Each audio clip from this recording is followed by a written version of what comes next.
मित्रों नमस्कार, मैं विश्वजीत आनंद और हमारे समीप में उपस्थित हैं हमारा प्रिय शिष्य गौरव। गौरव कैसे हो? ठीक है सर। आज हम लोग किस विषय पर चर्चा करने के लिए उपस्थित हैं? आज का विषय हमारा है जैन धर्म के प्रथम तीर्थंकर या कहें तो संस्थापक ऋषभदेव के बारे में। ऋषभदेव, जी हाँ, ऋषभदेव जैन धर्म में उतने ही पूजनीय हैं जितने कि हमारे सनातन धर्म में पूजनीय हैं। इसका कारण सर दो तरीके से देखा जाता है। जिस प्रकार वे जैन धर्म में जो है उनका संस्थापक जो थे, एक उसके कारण जो है जैन उनके जो अनुयायी थे उनका पालन करते थे, इसलिए उसमें वो प्रचलित थे। और एक तरह से हिंदू धर्म में देखिए, अगर सनातन धर्म में, तो उनको जो है भगवान शिव के जो है 28 अवतारों में से वो एक हैं। भगवान विष्णु के 24 अवतारों में से 8वें अवतार माने जाते हैं। बिल्कुल। इसी कारण जो है वो हिंदू धर्म में जिस प्रकार प्रसिद्ध है उसी प्रकार वो जैन धर्म में। श्रीमद् भागवत महापुराण, अग्नि पुराण, मार्कंडेय पुराण, ऋग्वेद में भगवान ऋषभनाथ का उल्लेख मिलता है ना जी। ऋग्वेद में एक और तीर्थंकर का उल्लेख मिलता है, बिल्कुल, अरिष्टनेमी, जो कि भगवान कृष्ण के संबंधी थे।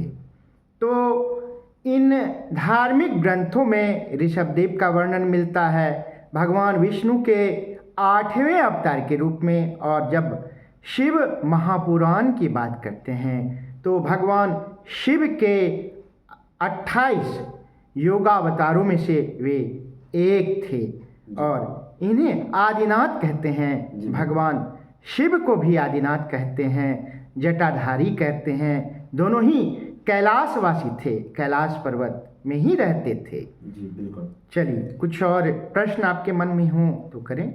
जी सर, इनके पिता का नाम, इनकी माता का नाम, इनके पुत्र का नाम। जी, सबसे पहले हम यह जान लें कि ऋषभदेव जो है स्वयंभू मनु के 5वीं पीढ़ी में उत्पन्न हुए थे। जी बिल्कुल, है ना। जो मनु है, मनु के बाद बोलिए। मनु के बाद सर दूसरे नंबर पे जो है वो प्रियव्रत। उसके बाद जो है आगभद्र थे, आग्निद्र। उनके बाद जो है नाभि थे जी। उनके बाद जो है भरत थे। नाभि के बाद ऋषभदेव जी। इस तरह से उनके पुत्र भरत थे। अच्छा, तो मनु के बाद प्रियव्रत के बाद आग्निद्र के बाद नाभि के बाद ऋषभदेव 5वीं पीढ़ी हुए ना। जी बिल्कुल। हाँ, ठीक है। तो ऋषभदेव के पिताजी का नाम था नाभिराय या नाभिराज भी कहते हैं जी। और उनकी माता का नाम था मेरु देवी। तो ये उनका हुआ क्रम हुआ वंश का, है ना जी। अच्छा, उनका एक पुत्र था भरत। जी बिल्कुल, है ना जी। ऐसा कहा जाता है कि उन्हीं के नाम पर हमारे देश का नाम भारत पड़ा जी। इस संबंध में एक और कथा है ना जी। भरत नाम के 3 राजा हुए हैं।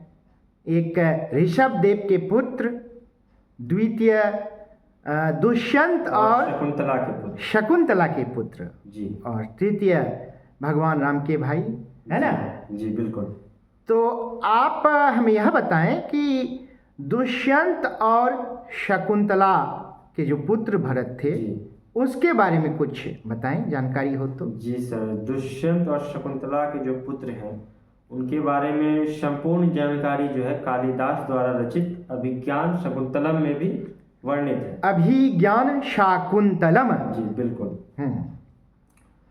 तो कालिदास ने ग्रंथ लिखा था अभिज्ञान शाकुंतलम, ठीक ना जी।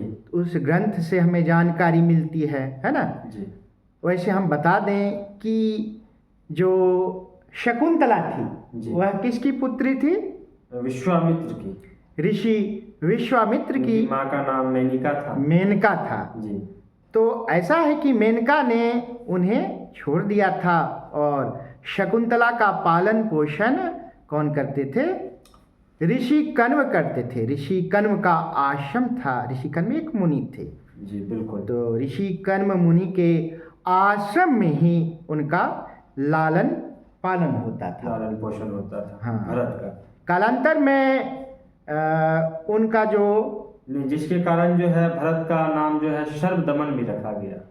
हाँ उसका कण्व ऋषि ही ने रखा था। कण्व ऋषि के आश्रम के वासियों ने रखा था। ऐसी बात है कि भरत बचपन में बहुत ही पराक्रमी थे, निडर थे, अत्यंत ही साहसी थे। जब वे वन में विचरण करते थे इधर उधर, तो जंगली जानवरों को, पशुओं को वो पकड़ लेते थे, उनकी सवारी भी करते जी थे। बिल्कुल। शेरों की भी सवारी करते थे। पकड़कर वे जानवरों को खूंटे से बांध देते थे। तो उनके इसी अदम्य साहस के कारण आश्रम निवासियों ने उनका नाम क्या रखा था? सर्वदमन। सर्व दमन। दमन रखा था। जी बिल्कुल। हाँ ठीक ना।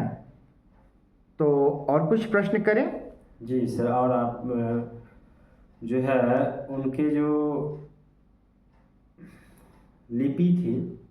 नहीं, ये कुरुवंशीय भरत की हमने बात की। उसके संबंध में एक मछली वाली कथा है। जी बिल्कुल। क्या कथा है बोले? मछली वाली कथा में जो है हम्म राजा दुष्यंत और जो शकुंतला है, ठीक है, शकुंतला जो है एक बार, शकुंतला तो आश्रम में ही रहती थी, कण्व ऋषि के आश्रम में, और वहीं वो जो उसका है- पुत्र हुआ था। जी बिल्कुल। और नदी के किनारे जो है स्नान करने जाती थी।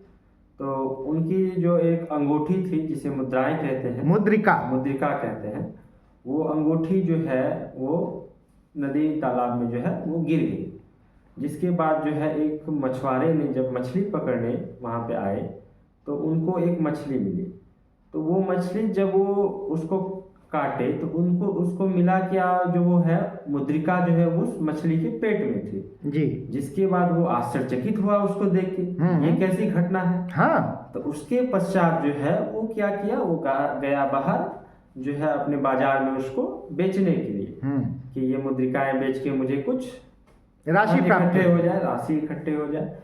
तो उनका जो है मुद्रिका जो है कोई नहीं लिया। तो फिर वो राजा के पास